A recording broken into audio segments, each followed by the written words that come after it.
Hello everyone, कैसे हैं आप? आपका आपके YouTube channel Digvijay commerce classes पर एक बार फिर से स्वागत है। हम आपके लिए अपने इस YouTube channel Digvijay commerce classes पर डॉक्टर राम मनोहर लोहिया अवध विश्वविद्यालय के बीकॉम सेकेंड ईयर, बाकी प्रत्येक यूनिवर्सिटी के बीकॉम फर्स्ट ईयर में कंपलसरी सब्जेक्ट के रूप में पढ़ाए जाने वाले सब्जेक्ट फाइनेंशियल अकाउंटिंग की पूरी एक सीरीज लेके आ रहे हैं, जिसमें आपको एक तरफ से हर एक रूल और उनके प्रैक्टिकल क्वेश्चन 1 बाय 1 मिलते हैं। मतलब अब आपकी पूरी पढ़ाई, वो क्लासरूम या ऑफलाइन पढ़ाई जो आप चाहते हैं, उससे बेहतर पढ़ाई इस ऑनलाइन नेटवर्क पर देने का हम आपको प्रॉमिस करते हैं। ये आपको टॉपिक टू टॉपिक क्लासेस मिलेंगी, रेगुलर क्लासेस मिलेंगी, पीडीएफ मिलेगा, डाउट सेशन रखा जाएगा। ये सारी विशेषताओं के साथ ही हम इस प्लेटफॉर्म पर आए हैं। हमने ये कसम खा रखी है कि हम आपके लिए उस सफलता की हद तक जाएंगे। तो प्यारे दोस्तों, आप सिर्फ इतना करिए, पहले एक बार ये क्लास देखिए, ज़रूर आपको क्लास पसंद आएगी। अगर आपको क्लास पसंद आती है तो आप हमारे इस YouTube channel Digvijay commerce classes को सब्सक्राइब करिए, शेयर करिए, बेल आइकन दबाइए, ताकि आपको हमारे लेटेस्ट वीडियोस के अपडेट मिल सके। तो चलिए आज की क्लास शुरू करते हैं। हमने आपके लिए लेसन शुरू किया दिवालिया लेखे या दिवाला संबंधी लेखे। दिवालिया होता क्या है, दिवालिया होते कैसे हैं, ये सब पीछे हम आपको समझा चुके हैं। 2 मिनट आप हमारा साथ दीजिए, हम थोड़ा फ्लैशबैक पे आपको ले चलते हैं। कैसे? मैंने कहा था कि पागल एक मानसिक स्थिति होती है और दिवालिया एक व्यावसायिक स्थिति होती है। अगर किसी व्यक्ति का व्यावसायिक संतुलन ठीक ना हो, अर्थात उसके पास संपत्तियां कम हो और दायित्व ज्यादा हो, मतलब अपने वो समस्त दायित्वों का भुगतान करने में असमर्थ हो, जब उसके पास संपत्तियां कम और दायित्व ज्यादा हो तो उसे अशोध्यक्षम कहा जाता है, इंसॉल्वेंट या दिवालिया कहते हैं। ठीक, चलिए मान लिया। तो जो व्यक्ति ये महसूस करता है कि हाँ यार हमारे पास संपत्तियां कम हैं, दायित्व ज्यादा है, तो उसके लेनदारों द्वारा वो सताया भी जा सकता है। लेनदार अपने पैसे मांगेंगे तो वो उनसे बचने के लिए या उनसे सुरक्षा पाने के लिए दिवालिया अधिनियम का सहारा लेता है। तो दिवालिया अधिनियम के अंतर्गत वो अपनी संपत्ति और दायित्व का पूरा ब्यौरा न्यायालय में जमा करता है। न्यायालय उसकी जांच करता है और न्यायालय ये पाता है कि वाकई इसके पास संपत्तियां कम हैं और दायित्व ज्यादा हैं, तो न्यायालय आपको दिवालिया घोषित कर देगा। प्रभाव यह होगा कि आपकी समस्त संपत्तियां न्यायालय अपने कब्जे में ले लेगा, उन संपत्तियों को बेचकर आपके दायित्वों का भुगतान करेगा और आपके संपूर्ण दायित्वों का भुगतान होगा। जिसमें से कम जिनको मिला रहेगा वो फिर आपसे दोबारा पैसे वापस नहीं मांग सकते। बाद में आपके पास बहुत ज्यादा दौलत आ जाए लेकिन फिर भी वो आपसे पैसे नहीं मांग सकते। उस दिन तक जितने दायित्व आपके थे, आप उन दायित्वों से मुक्त घोषित कर दिए जाते हो। यही दिवालिया घोषित होने का प्रभाव होता है। चलिए मान लिया। तो दिवालिया अधिनियम कितने हैं? 2, प्रेसिडेंसी और प्रोविंशियल। प्रेसिडेंसी टाउन्स एक्ट 1909 में बना, प्रोविंशियल टाउन्स एक्ट 1920 में बना। प्रेसिडेंसी कलकत्ता, मुंबई, चेन्नई में लागू होता है और प्रोविंशियल कलकत्ता, मुंबई, चेन्नई को छोड़कर पूरे भारत में लागू होता है। लेकिन अब आपने ये कहा कि जिस व्यक्ति के पास संपत्तियां कम हो, दायित्व ज्यादा हो, तो वो अपनी समस्त संपत्ति और दायित्व का पूरा ब्यौरा न्यायालय में जमा करता है। कैसे? ये रहा प्रोफार्मा, स्टेटमेंट ऑफ अफेयर्स, स्थित विवरण का नमूना। इसे क्या कहते हैं? स्थित विवरण का नमूना। और ये एग्जाम में आता है, केवल ये नमूना बनाने के लिए आता है प्रोफार्मा, स्टेटमेंट ऑफ अफेयर्स का प्रोफार्मा। मैंने कल आपको ये बना दिया था, बनाना समझाया था और कहा था कि आप इसे याद कर लीजिएगा। आज इसी को हमें टुकड़ों में आगे बढ़ाना है यहाँ जितनी लिस्ट लिखी है वो हमें डिटेल में आपको समझानी है। जब आपने वो समझ लिया तो समझिए आज की क्लास पूरी हो गई। फिर हम प्रैक्टिकल क्वेश्चन की ओर बढ़ चलेंगे। ठीक है। तो दिवालिया घोषित होने के पहले आपने अपनी संपत्ति और दायित्व का पूरा ब्यौरा न्यायालय में जमा किया।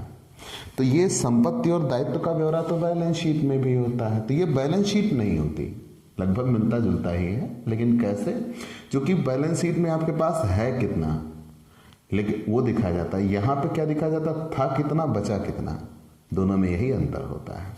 तो ध्यान दीजिएगा, स्टेटमेंट ऑफ अफेयर्स, स्थित विवरण। तो जब आप दिवालिया होते हैं तो अपनी संपत्ति और दायित्व का पूरा ब्यौरा दिखाते हैं।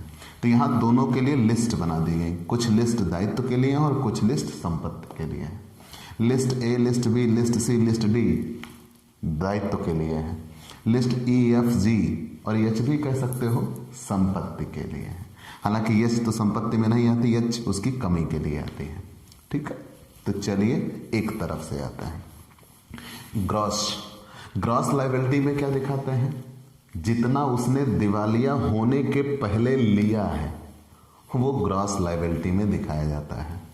दिवालिया होने के पहले लेनदार से उसने जितना ऋण के रूप में प्राप्त किया है वो ग्रॉस में दिखाते हैं।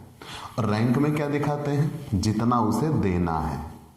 अब जितना लिया है और जितना देना है दोनों में अंतर क्या हो सकता है? वो बढ़ गया हो सकता है वो घट गया हो। तो यहां हम ग्रॉस में दिखाते हैं जितना लिया है और रैंक में हम दिखाते हैं जितना देना है। अनसिक्योर्ड क्रेडिटर एज पर लिस्ट ए। अब यही डिटेल हमें देनी है और यही डिटेल में आप पढ़ते चलिएगा। आज यही लिस्ट हम समझाने चले हैं और ये 2-2 नंबर में क्वेश्चन आते हैं। तो आप लिख सकते हैं, नोट्स बना सकते हैं, समझ सकते हैं। मैं सारी लिस्ट की आपको व्याख्या करने चल रहा हूं। तो list A, unsecured creditor as पर लिस्ट ए, ये वो लेनदार हैं। अब एक एक की मैं व्याख्या कर रहा हूं, साथ साथ में आपका प्रोफार्मा भी बनता चलेगा। ये वो लेनदार आते हैं, जैसे मान लीजिए आपसे पेपर में पूछ लिया जाए असुरक्षित लेनदारों की सूची ए 2 नंबर में आ गया तो क्या बताएंगे? तो आप ऐसे लिखेगा, ये वो लेनदार हैं जिन्होंने दिवालिया होने के पूर्व हमको ऋण दिया या हमें कोई वस्तु दी जिसका भुगतान इन्हें मिलना है, लेकिन उसके बदले में इन्होंने हमसे कोई भी सिक्योरिटी नहीं ली है और ये पूर्वाधिकार में भी नहीं आते। उन्हें ही असुरक्षित लेनदार कहा जाता है। असुरक्षित मतलब क्यों? नाम से ही स्पष्ट है ना कि ये पूरी तरह से खतरे पे चल रहे हैं। अगर सामने वाला दिवालिया हुआ तो इनके पैसे डूबने रहे हैं। ठीक, तो इसीलिए इनको क्या कहा जाता है? असुरक्षित लेनदार कहा जाता है। ठीक, तो फिर से जान लीजिए परिभाषा क्या बनी। असुरक्षित लेनदारों की सूची आ, ये वे लेनदार होते हैं जिन्होंने दिवालिया होने के पूर्व ऋण दिया लेकिन उससे कोई भी सिक्योरिटी नहीं ली है। फिर से जान लीजिए, ये वो लेनदार आते हैं जिन्होंने दिवालिया होने के पूर्व ऋण तो दिया लेकिन उससे कोई भी सिक्योरिटी नहीं ली है। जब उससे कोई सिक्योरिटी नहीं ली है तो ये पूरी तरह से असुरक्षित होते हैं। ठीक, और इन्हें पूर्वाधिकार में भी नहीं रखा जाता कि इनको सबसे पहला अधिकार मिल जाए, इनको सबसे बाद में भुगतान मिलता है, इसीलिए इन्हें असुरक्षित लेनदार कहा जाता है। कंफर्म? पूरी बात आपने जान लिया। कौन कौन आएंगे वो भी डिटेल पढ़ लेते हैं। तो लिस्ट ए, असुरक्षित लेनदारों की सूची आ, ये वो लेनदार हैं जिन्होंने लोन तो दिया है लेकिन उसके बदले में कोई भी सिक्योरिटी हमसे नहीं ली है, तो इन्हें ही हम लिस्ट ए में रखेंगे। कंफर्म? मान लीजिए हम दिवालिया हो रहे हैं, तब आपको पढ़ने में आसानी होगी। तो ये वो लेनदार होंगे जिन्होंने हमको लोन दिया है लेकिन हमसे उसके बदले में कोई सिक्योरिटी नहीं ली है, उन्हें लिस्ट ए में रखते हैं। जैसे व्यापारिक लेनदार, ट्रेड क्रेडिटर, जिसके यहां से आप सामान उठाते हो, माल लाते हो, बेचते हो, फिर माल लाते हो, बेचते हो, तो आप उधार लाने लगते हो। भाई कुछ दिन बाद आपके व्यवहार बन जाते हैं, आपके उस व्यक्तिगत व्यवहार पर सामने वाला आपका ऑर्डर पूरा कर देता है। आप धीरे धीरे सामान बेच के चुकाते हो। इधर क्या हुआ, आप दिवालिया हो लिए। तो जब इधर आप दिवालिया हो लिए तो अब उसके पैसे दे नहीं पा रहे हो, तो उसने आपकी भरोसे पर आपको पैसा दिया था, उसने कोई आपसे जमानत नहीं ली थी, तो वह असुरक्षित है, लिस्ट ए में रहेगा। ठीक। तो व्यापारिक लेनदार के साथ साथ बैंक ओवरड्राफ्ट, जो आपकी जमा होती है उससे अतिरिक्त धन आप बैंक से निकलवा लेते हो।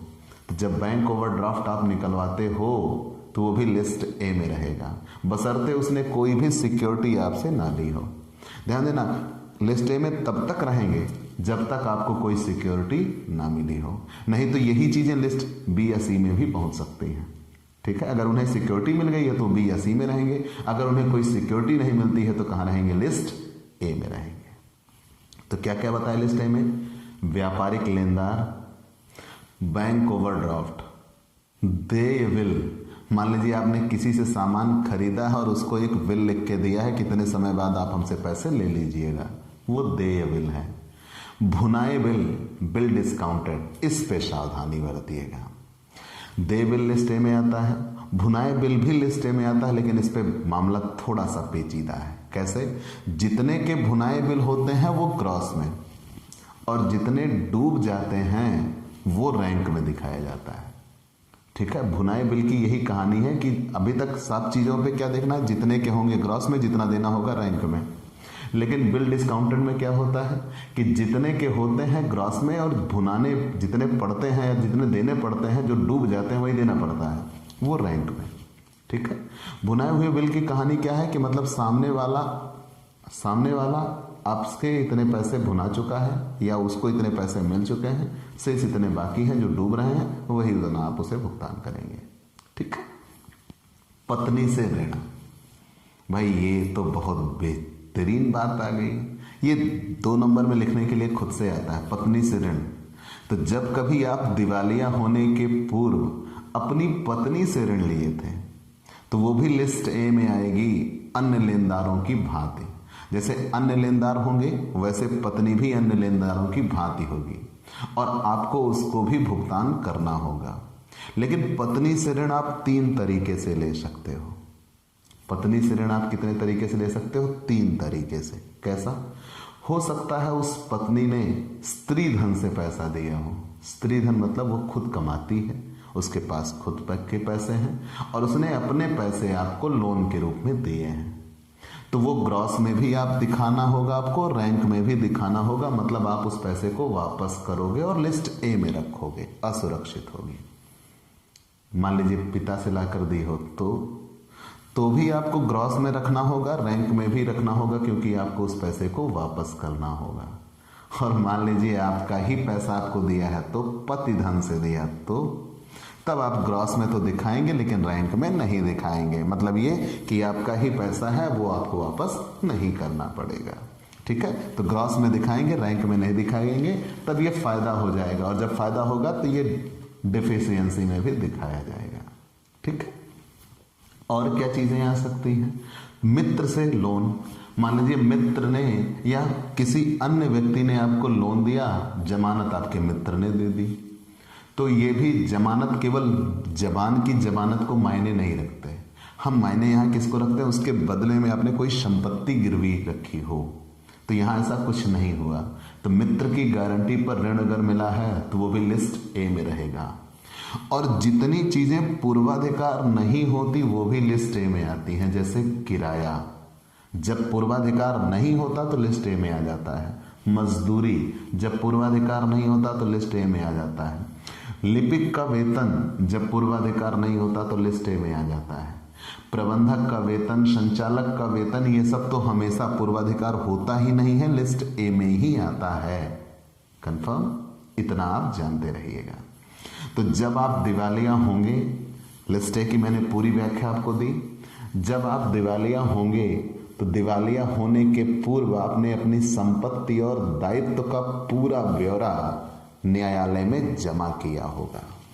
उस पूरे ब्यौरे में आपने एक तरफ अपने दायित्व दिखाए होंगे, दूसरी तरफ अपनी संपत्ति दिखाई होगी।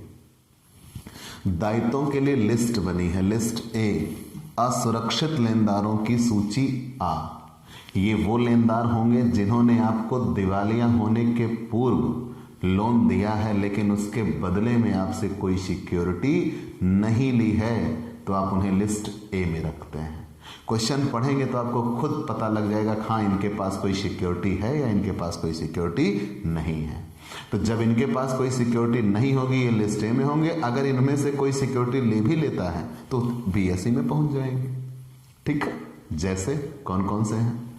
व्यापारिक लेनदार, ट्रेड क्रेडिटर, दे विल, भुनाए विल, और आगे जब बढ़ गए हमने मित्र से ऋण या मित्र की गारंटी पर लोन, बैंक ओवरड्राफ्ट, पत्नी से ऋण, और जो चीजें पूर्वाधिकार नहीं होती जैसे किराया जब पूर्वाधिकार ना हो, मजदूरी जब पूर्वाधिकार ना हो, लिपिक का वेतन जब पूर्वाधिकार ना हो, प्रबंधक का वेतन और संचालक का वेतन तो हमेशा लिस्ट ए में आता है क्योंकि इनके पीछे कोई सिक्योरिटी नहीं होती और ये पूर्वाधिकार नहीं होते।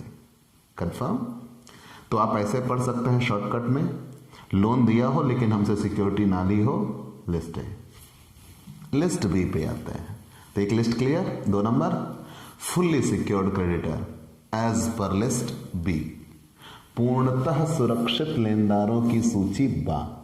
नाम से ही स्पष्ट हुआ ना, पिछले में क्या था? असुरक्षित, कोई सुरक्षा नहीं है। यहां क्या है?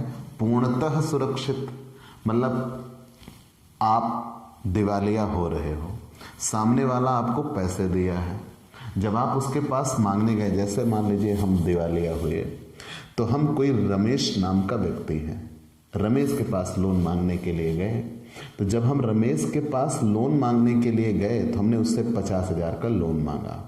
हमने कहा भाई हमें पैसों की ज़रूरत है, आप 50,000 लोन दे दीजिए।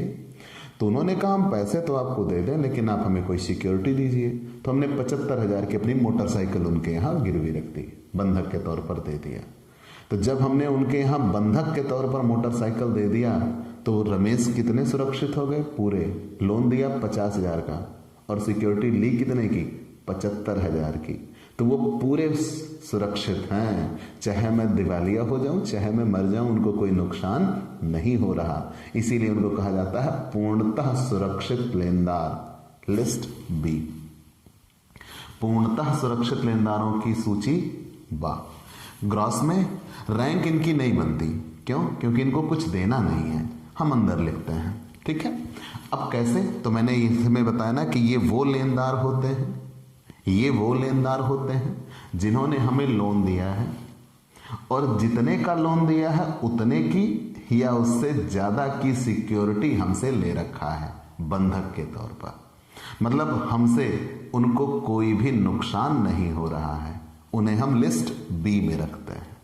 ठीक, तो पूर्णतः सुरक्षित लेनदारों की सूची बा क्लियर। जिनके पास जिन्होंने हमें लोन दिया होगा और लोन के बदले में हमसे सिक्योरिटी भी ली होगी और ज्यादा की सिक्योरिटी ली होगी, उसे हम लिस्ट बी में रखते हैं। तो जितने का लोन रहता है यहां अंदर लिख देते हैं, उसके बदले में जितने की सिक्योरिटी दी जाती है, लेस वैल्यू ऑफ सिक्योरिटी यहां हम दिखा देते हैं। और जो शेष बच जाता है वो सरप्लस होता है, मतलब उन्होंने हमसे ज्यादा जमा कर रखा है, तो जितना ज्यादा ले रखा है वो यहां दिखा दिया जाता है। 2 लिस्टें क्लियर। मैंने ये दोबारा आपको समझाने का प्रयास किया, डीप में समझाने का प्रयास किया ताकि आप भूलें नहीं। ठीक, तो फुल्ली सिक्योर्ड क्रेडिटर क्लियर हुआ। ये वो लेनदार आते हैं जिनमें, ये वो लेनदार आएंगे जिन्हें पूरी तरह से सिक्योरिटी प्राप्त है, जितने का लोन दिया उससे ज्यादा की सिक्योरिटी ले रखा है। ठीक, आगे आ जाते हैं लिस्ट सी, अंशतः सुरक्षित लेनदारों की सूची C, list C, partly secured creditor as पर लिस्ट सी। अब पार्टली सिक्योर्ड का मतलब क्या है?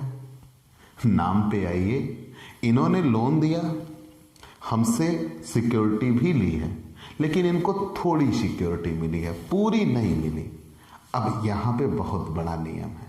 मान लीजिए आपको 10,000 रुपए का लोन दिया और आपसे 5 रुपए की सिक्योरिटी प्राप्त की तो लिस्ट सी में रहेंगे।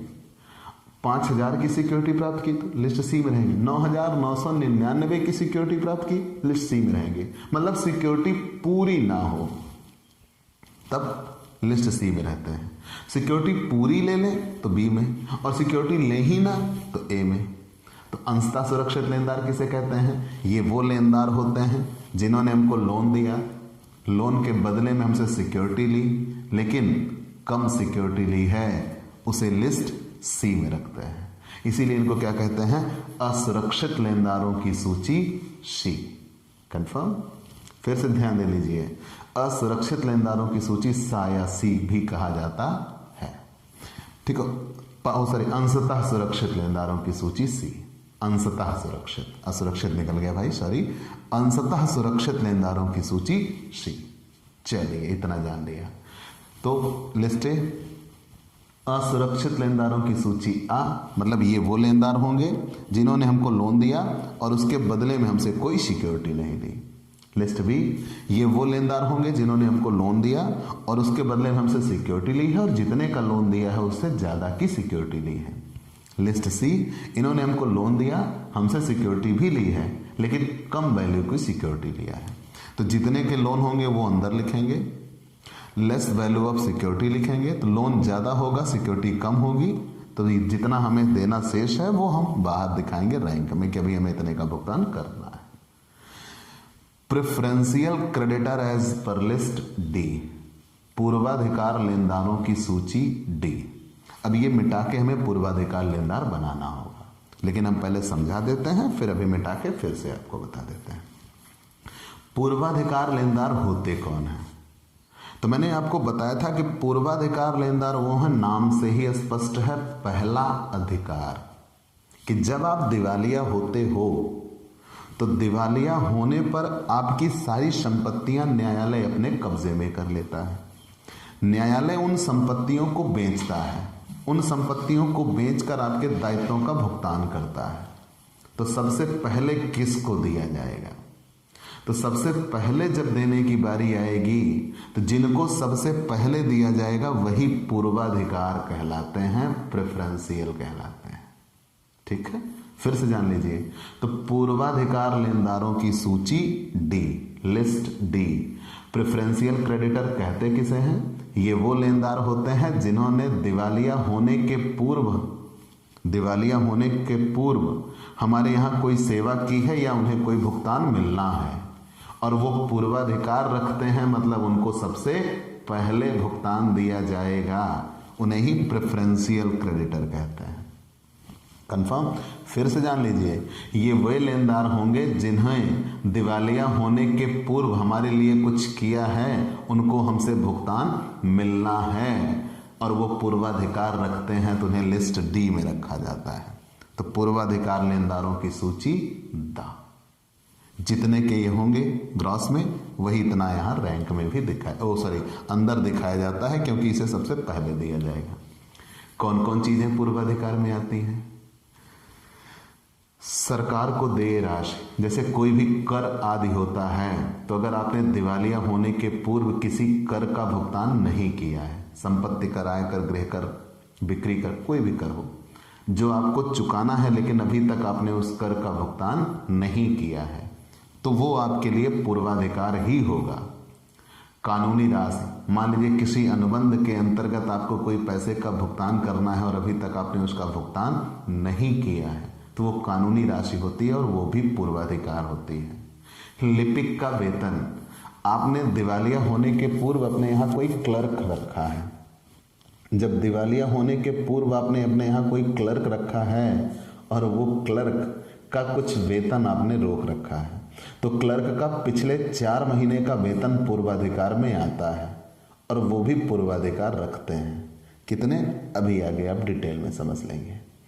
फिर मजदूर की मजदूरी, अगर आपने मजदूर को मजदूरी नहीं दी है, मतलब आपने दिवालिया होने के पूर्व अपने यहाँ मजदूर रखा था और उस मजदूर की मजदूरी अभी तक आपने भुगतान नहीं किया है, तो दिवालिया होने के ठीक 4 महीने पूर्व की अगर कोई मजदूरी है तो पूर्वाधिकार में आएगी और वो लिस्ट डी में रहेगी। ठीक, और अंत में भूमिपति का किराया, स्वामी का किराया, तो अगर भूमिपति का किराया भी आपने बकाया रखा है तो वह भी पूर्वाधिकार में आता है। तो मतलब कितनी चीजें पूर्वाधिकार में आती हैं? 5। ठीक है, तो पूरी लिस्ट है एक तरफ से जान लीजिए। लिस्ट है असुरक्षित लेनदारों की सूची ए या आ, मतलब ये वो लेनदार होंगे जिन्होंने लोन दिया, सिक्योरिटी नहीं ली। लिस्ट बी, ये वो लेनदार होंगे जिन्होंने लोन दिया और बराबर या ज्यादा की सिक्योरिटी ले ली। लिस्ट बी, इन्हें इसीलिए पूर्णतः सुरक्षित लेनदार कहा जाता है। लिस्ट सी, अंशतः सुरक्षित लेनदार, ये वो लेनदार होंगे जिन्होंने लोन दिया, सिक्योरिटी ली, लेकिन कम सिक्योरिटी ली। और पूर्वाधिकार, ये वो लेनदार होते हैं जिन्हें पहला अधिकार दिया गया है। मतलब जब हम दिवालिया होंगे तो सबसे पहले इन्हें ही भुगतान करेंगे, उन्हें पूर्वाधिकार कहा जाता है। तो पूर्वाधिकार लेनदारों की सूची द। अब हम आ जाते हैं प्रॉपर्टी एज पर लिस्ट ई, संपत्तियों पर। तो एक तरफ की सारी लिस्टें क्लियर हो गई, ए बी सी डी। चलिए ये सब 2-2 नंबर के क्वेश्चन है बेटा। प्रॉपर्टी एज पर लिस्ट ई, संपत्तियों की सूची ई। दिवालिया होने के पूर्व आपके पास कुछ संपत्तियां भी हैं, तो आपने यही कहा था ना, जिसके पास संपत्तियां कम हो, दायित्व ज्यादा हो, अर्थात वो अपनी सभी संपत्तियों को बेच दे फिर भी अपने दायित्वों का भुगतान कर पाने में असमर्थ है, तो वो सारी संपत्तियां लिस्ट ई में दिखाई जाती हैं। सारी संपत्तियां लिस्ट ई में दिखाई जाती हैं बशर्ते वो बंधक ना हो। तो दिवालिया होने के पूर्व आपके पास जितनी संपत्तियां हैं, वो चाहे फिक्स असेट्स हो या करंट असेट्स हो, यहां ऐसा कोई इश्यू नहीं बनता। दिवालिया होने के पूर्व आपके पास कोई संपत्ति है और वो किसी व्यक्ति के यहां बंधक नहीं है। अगर बंधक हो गई है तो वो संपत्ति सिक्योरिटी बन गई है, तो लिस्ट बी या लिस्ट सी में चली गई होगी। ठीक, तो जितनी संपत्ति बंधक नहीं होती है वो सारी संपत्तियां हम लिस्ट ई में दिखाते हैं। संपत्ति किसे कहते हैं जानते हैं ना, जिसको बेच के आपको कुछ मिले। और दायित्व किसे कहते हैं, जिसके बदले में आपको कुछ देना पड़े। तो प्रॉपर्टी, जितनी संपत्तियां आपके पास होंगी वो सब लिस्ट ई में दिखाई जाएंगे। कैश जितने के होंगे पूरा पूरा बाहर, स्टॉक जितने के होंगे अंदर, और बेच के जितना मिलेगा उतना बाहर दिखाते हैं। मतलब ये जितने का हमने खरीदा होता है या पाया होता है वो वैल्यू अंदर लिखते हैं, और बेच के जितना मिलता है वो बाहर लिखते हैं। एस्टिमेटेड टू प्रोड्यूस, प्राप्त होने की आशा या अनुमानित है। ठीक है, मशीनरी जितने की होगी अंदर, जितना बेच के मिलेगा उतना बाहर, ETC, ऐसे ही सब हम लिखते चले जाएंगे। तो प्रॉपर्टी में क्या दिखाया जाता है, संपत्तियां। यहां वे संपत्तियां दिखाई जाती हैं जो दिवालिया के पास हैं और दिवालिया ने इनको किसी भी व्यक्ति को सिक्योरिटी के तौर पर नहीं दिया। तो प्रॉपर्टी एज पर लिस्ट ई। हम आगे बुक डेप्ट्स एज पर लिस्ट एफ, पुस्तकीय देनदारों की सूची एफ। बुक डेप्ट्स एज पर लिस्ट एफ। बुक डेप्ट में क्या क्या आएंगे, पुस्तकीय देनदारों की सूची एफ में क्या क्या आएंगे, एक एक तरफ से नोटिस करते चलिएगा। तो पुस्तकीय देनदारों की सूची एफ, यहां वे देनदार आएंगे, देनदार किसे कहते हैं, जिनसे हमको मिलेगा। तो मान लीजिए दिवालिया होने के पूर्व हमने किसी को कुछ दिया है, तो दिवालिया होने के पूर्व अगर हमने किसी को कुछ दिया है तो वो पुस्तकीय देनदार कहलाता है। फिर से ध्यान दीजिएगा, दिवालिया होने के पूर्व हमने किसी को कुछ दिया है तो वो पुस्तकीय देनदार कहलाते हैं, और वो लिस्ट एफ में दिखाए जाते हैं। तो ये 3 होते हैं, गुड, डाउटफुल और बैड। गुड किसे कहते हैं, जिनसे हमें पूरा भुगतान मिल जाएगा, अच्छे वाले व्यक्ति हैं, मतलब वो जितना पैसा उनको हमने दिया है वो पूरा पूरा हमें चुका देंगे। गुड, उनसे पूरा मिल जाएगा तो बाहर लिखेंगे। डाउटफुल किसे कहते हैं, जितने के होंगे उतना हम अंदर लिखते हैं, और जितना मिलेगा उनसे उतना बाहर लिखते हैं। डाउटफुल संदिग्ध है, कुछ देंगे कुछ नहीं देंगे। ऐसा नहीं है कि पूरा दे देंगे और ऐसा भी नहीं है कि बिल्कुल नहीं देंगे, देंगे कम देंगे। ठीक है, तो डाउटफुल उन्हें कहा जाता है। तो जितने के होते हैं अंदर लिखते हैं और जितना मिलता है उतना बाहर लिखते हैं। बैड, यहां वे व्यक्ति आते हैं जिनसे हमें कुछ भी नहीं मिलता, यहां वे देनदार आते हैं जिनसे हमें कुछ भी नहीं मिलता, या तो उन्होंने देने से मना कर दिया और हम हर संभव प्रयत्न करने के बाद हम वसूल नहीं पा रहे हैं, और या तो उनकी मृत्यु वगैरह हो गई है या छोड़ के भाग गए, हम उन्हें ढूंढ नहीं पा रहे हैं, तो उन्हें बैड में रखता है। ठीक है, तो सब जोड़ लिया जाएगा। आगे बिल्स ऑफ एक्सचेंज एज पर लिस्ट जी। प्राप्य बिल की सूची लिस्ट जी। मान लीजिए किसी व्यक्ति को हमने कोई सामान दिया था और उसने हमारे लिए बिल लिख रखा है कि आप हमारे यहाँ आइएगा, पैसे ले लीजिएगा, तो वो बिल भी हम न्यायालय को दे देंगे, प्राप्य बिल। और प्राप्य बिल किधर दिखाए जाते हैं? लिस्ट जी में। 3 प्रकार के बिल मिले, देय बिल, बुनाए बिल, लिस्ट ए। प्राप्य बिल लिस्ट जी, जितने के होंगे अंदर लिखेंगे और बेच के जितना मिलेगा उतना बाहर लिखते हैं। अंदर ये कहा जाता है और बाहर ये कहा जाता है प्रोड्यूस। अब लिस्ट ई एफ जी से जितना मिला जोड़ लिया जाएगा, तो टोटल इतने पैसे न्यायालय के पास जमा हो गए। अब न्यायालय सबसे पहले याद करेगा किसको? लिस्ट बी को। क्यों? भैया ये ज्यादा लिए बैठे हैं, तो न्यायालय ये कहेगा जनाब आपने जितने का लोन दिया, जितने की सिक्योरिटी बनी, तो जो ज्यादा सिक्योरिटी आपने लिया है वो हमें वापस कर दीजिए। तो वो सरप्लस न्यायालय इनसे मांग लेगा और वो सरप्लस यहां लेकर जोड़ देंगे।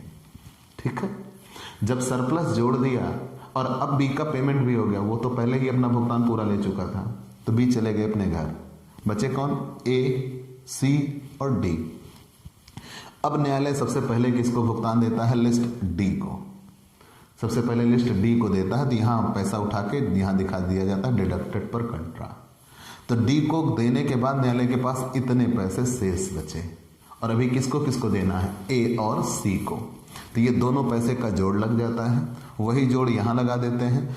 इतना पैसा देना है और इतने ही पैसे हैं, तो जितना कम पड़ रहा होगा उसी की वजह से दिवालिया हुए। वो कमी लिस्ट एच में दिखाई जाती है, और ये कमी 500 रुपए से ज्यादा की होनी चाहिए। तो डिफिशियंसी एज पर लिस्ट एच। चलिए, इतना तो हमने जान लिया। अभी लिस्ट डी की हम व्याख्या करने चल रहे हैं आपके लिए। लिस्ट डी, क्योंकि लिस्ट डी आपने नाम सुना, लेकिन दोनों अधिनियमों में अलग अलग बांटी गई है। आपको दिवालिया अधिनियम कितने मिले? 2। कौन कौन से? प्रेसिडेंसी और प्रोविंशियल। तो list A B C E F G H सब में एक जैसी आती है, केवल लिस्ट डी में अंतर है। ठीक है, केवल लिस्ट डी में अंतर है। तो आइए लिस्ट डी दोनों अधिनियमों में अलग अलग है। तो आइए लिस्ट डी, अगर हम प्रेसिडेंसी में आते हैं तो कितना पूर्वाधिकार होगा, और अगर हम प्रोविंशियल में आते हैं तो कितना पूर्वाधिकार होगा। ठीक है, लिस्ट डी पूर्वाधिकार लेनदार, पूर्वाधिकार लेनदार, पूर्वाधिकार लेनदार। ठीक, एक एक तरफ से आता है। फिर से ध्यान दे लीजिएगा, हम सारी लिस्टें तो एक जैसी हैं, list A B C D. E में थोड़ा सा अंतर है, अभी बता देता हूं, जान लीजिए। जब आप दिवालिया होते हो तो आपकी सारी संपत्तियां न्यायालय अपने कब्जे में कर लेता है। अगर आप प्रेसिडेंसी एक्ट के तहत दिवालिया हो रहे हो तो न्यायालय आपकी सारी संपत्तियां ले लेगा, केवल 300 रुपए की निजी संपत्तियां आपके पास छोड़ देगा। क्यों? वो ये कहेगा कि आप इतने से अपना जीवन दोबारा से चलाइए। केवल कितने रुपए की संपत्ति आपके पास छोड़ दी जाएगी? 300 रुपए की संपत्ति आपके पास छोड़ दी जाएगी, बाकी से सारी संपत्तियां न्यायालय ले लेगा। और अगर आप प्रोविंशियल एक्ट के तहत दिवालिया होते तो आपके पास तो कुछ भी नहीं छोड़ा जाएगा, पूरा ले लिया जाएगा। यही लिस्ट ई का अंतर होता है कि जब आप दिवालिया होते हो, प्रेसिडेंसी एक्ट के तहत दिवालिया होते हो, तो 300 रुपए की संपत्ति आपके पास छोड़ दी जाती है, शेष सारी संपत्तियां न्यायालय ले लेता है। और अगर प्रोविंशियल एक्ट के तहत दिवालिया होते हो तो पूरा ले लेता है। लिस्ट डी पे आते हैं, पूर्वाधिकार। ये 10 नंबर में लिखने को आता है, मैं शॉर्टकट में आपको बता देता हूं, आप पूरा उसको डिटेल में किताब में है, आप अच्छे से डिस्क्राइब भी कर दे रहा हूं मैं, लेकिन बस लिखूंगा नहीं, आप लिखते रहिएगा। लिस्ट डी में पूर्वाधिकार आता है। तो पूर्वाधिकार कौन? मैंने पहले बताया कि जब आप दिवालिया होंगे तो सबसे पहले जिनको देंगे उन्हें ही पूर्वाधिकार कहा जाता है, मतलब पहले पाने का अधिकार। तो सबसे पहला है सरकारी राशि या सरकार को दे राशि, गवर्नमेंट ड्यूज, मतलब वो पैसा जो आपने दिवालिया होने के पूर्व भुगतान करना है, और वो पैसा किसको मिलेगा? सरकार को मिलेगा।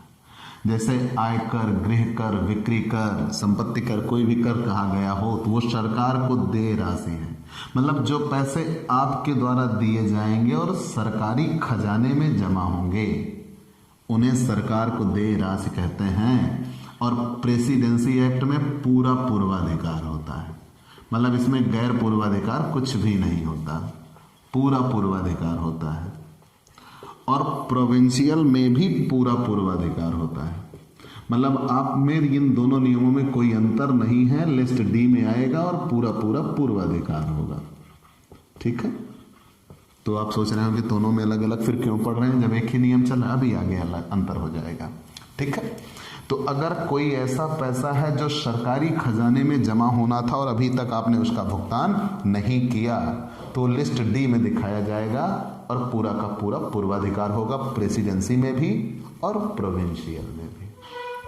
ठीक है, फिर कानूनी राशि या कानूनी दायित्व या वैधानिक दायित्व जिसे कहते हैं, कानूनी या वैधानिक दायित्व मतलब कोई ऐसा पैसा है जो आपको कानूनन देना पड़े, कोई ऐसा पैसा है जो आपको कानूनन देना पड़े। मतलब यहां आप लिख सकते हो ना अपनी पहचान के लिए, सरकार को देय राशि, सभी प्रकार के कर।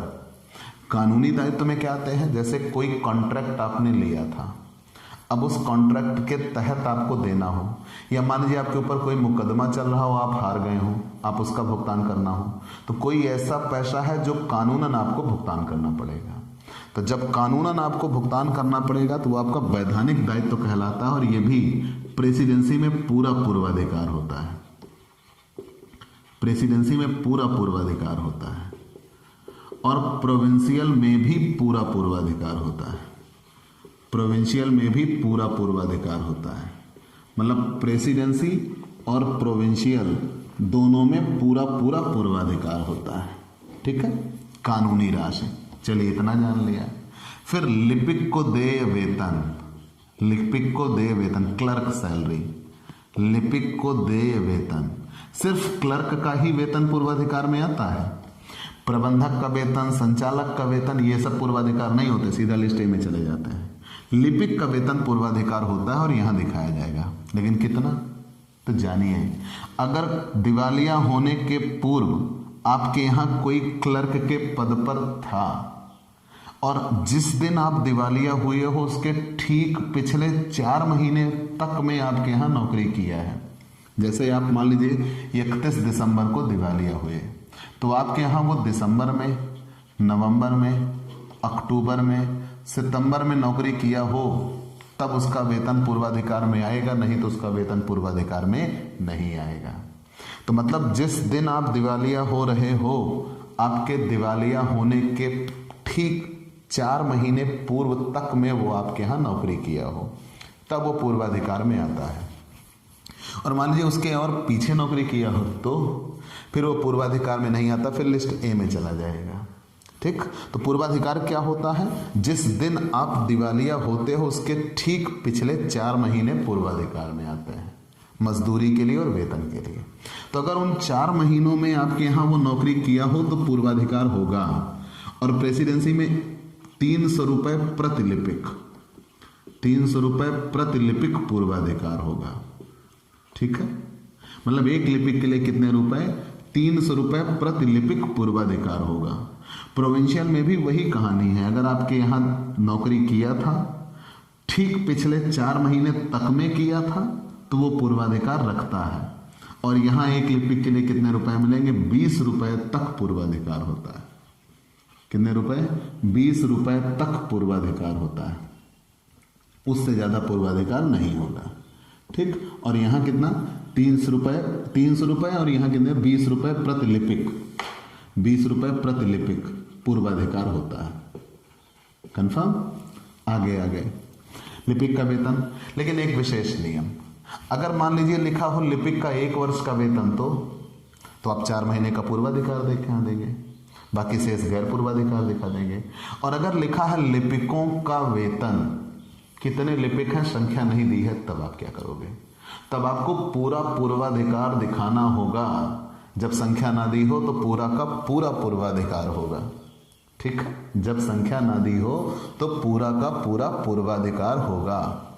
तो इतना क्लियर हुआ कि अगर आपने लिपिक के वेतन की बात की तो लिपिक का वेतन पूर्वाधिकार में आता है। लिपिक का वेतन पूर्वाधिकार में आता है और कितने रुपए? 300 रुपए प्रतिलिपिक, ठीक है, प्रेसिडेंसी में, 20 रुपए प्रतिलिपिक प्रोविंशियल में, बशर्ते आपके दिवालिया होने के ठीक पूर्व 4 महीने में वो आपके यहाँ नौकरी पे थे। और अगर संख्या ना दी हो तो पूरा पूर्वाधिकार होता है, और अगर महीनों के आधार पर दिया तो केवल 4 महीने का पूर्वाधिकार होता है। मजदूर की मजदूरी, मजदूर की मजदूरी, तो मजदूर की मजदूरी भी पूर्वाधिकार होती है। और यहां भी वही 4 महीने वाला फंडा लागू है कि जिस दिन आप दिवालिया हो रहे हो, आपके दिवालिया होने के ठीक पूर्व 4 महीने मजदूरी पूर्वाधिकार में आती है। तो अगर उन 4 महीनों में इसने नौकरी किया आपके यहां तो 100 रुपए प्रति मजदूर, 100 रुपए प्रति मजदूर पूर्वाधिकार होगा प्रेसिडेंसी में, एक मजदूर के लिए 100 रुपए। और प्रोविंशियल में 20 रुपए प्रति मजदूर पूर्वाधिकार होगा। प्रेसिडेंसी में 100 रुपए और प्रोविंशियल में कितने रुपए? 20 रुपए प्रति मजदूर पूर्वाधिकार होगा, उससे ज्यादा पूर्वाधिकार नहीं होगा, ठीक है। तो जितना पूर्वाधिकार हो जाता है वो लिस्ट डी में, और जितना पूर्वाधिकार नहीं होता है वो कहां चला जाता है? लिस्ट ए में। आगे आते हैं, किराया, भूमिपति का किराया। तो भूमिपति का किराया पूर्वाधिकार होता है लेकिन केवल प्रेसिडेंसी में। 1 माह का किराया पूर्वाधिकार होता है, 1 माह का किराया पूर्वाधिकार होता है, 1 माह का किराया पूर्वाधिकार होता है। वो भी तब जब हम किराए को मासिक आधार पर निकाल सके। अगर हम किराए को मासिक आधार पर नहीं निकाल सकते तो किराया भी पूर्वाधिकार नहीं होगा प्रेसिडेंसी में। और यहां तो कोई किराया पूर्वाधिकार नहीं होता, चाहे हम मासिक आधार पर निकाल पाए या ना निकाल पाए। मतलब यहां क्या है, 1 माह का किराया पूर्वाधिकार होगा अगर हम मासिक आधार पर किराया निकाल सकते हैं तो, मतलब हम ये पता लगा सकें कि 1 महीने का कितना किराया होगा तो पूर्वाधिकार हो जाएगा। और अगर हम ये नहीं पता लगा पाते हैं तो फिर पूर्वाधिकार नहीं होता है, ठीक है। और मजदूर में अगर संख्या नहीं दिया है तो पूरी मजदूरी पूर्वाधिकार होगी, संख्या नहीं दिया तो पूरी मजदूरी पूर्वाधिकार होगी। और अगर समय के आधार पर दिया है तो पिछले 4 महीने का ही पूर्वाधिकार होगा, उससे ज्यादा का फिर पूर्वाधिकार नहीं होता। लिपिक और संचालक का वेतन, ये लिपिक का वेतन तो पूर्वाधिकार में आता है, संचालक का वेतन, प्रबंधक का वेतन, ये सब पूर्वाधिकार में नहीं आता। केवल वेतन लिखा हो तो हम लिपिक का वेतन मानते हैं और पूर्वाधिकार होता है, ठीक है। चलिए, ये इतना तो हमने जान लिया। जब इतना हमने जान लिया तो याद रखिएगा आपकी सारी लिस्ट क्लियर हो गई और अब आसानी से आप क्वेश्चन सॉल्व कर लेंगे। पहले स्टेटमेंट ऑफ अफेयर्स बनाना सीखिए, फिर हम कमी का खाता भी आपको सिखा देंगे, ठीक है दोस्तों। तो आपको ये क्लास कैसी लगी हमें जरूर बताइएगा। आपके लाइक और कमेंट का इंतजार रहेगा। आप हमसे पेड क्लास ले सकते हैं। पेड क्लास पाने के लिए हमारे व्हाट्सएप नंबर पर व्हाट्सएप करिए, मैसेज करिए, आपको पेड क्लास की पूरी जानकारी दे दी जाएगी, जिसमें आप बहुत थोड़े से शुल्क का भुगतान करके हमसे एक रेगुलर क्लास पाते हैं। पीडीएफ मिलेगा, डाउट सेशन रखा जाएगा, क्वेश्चन पेपर सॉल्व कराए जाएंगे। ये सब कुछ पाने के लिए आप हमसे पेड क्लास लीजिए। और आप अपने परीक्षा की विशेष तैयारी करना चाहते हैं, आप चाहते हैं कि आपको पीडीएफ मिले, तैयारी आपकी बेहतर से बेहतरीन हो, तो आप पेड क्लास लेना सुनिश्चित करिए, ठीक है दोस्तों। और अगर नए जुड़े हैं तो सबसे पहले हमारे इस YouTube channel Digvijay commerce classes को सब्सक्राइब करिए, शेयर करिए, बेल आइकन दबाइए। वादा है हमारा, हम आपकी वो ऑफलाइन या क्लासरूम पढ़ाई से 1000 गुना बेहतर पढ़ाई आपको इस प्लेटफॉर्म पर ला कर देंगे। तो आज की क्लास में इतना ही, चलते हैं दोस्तों, बाय बाय दोस्तों।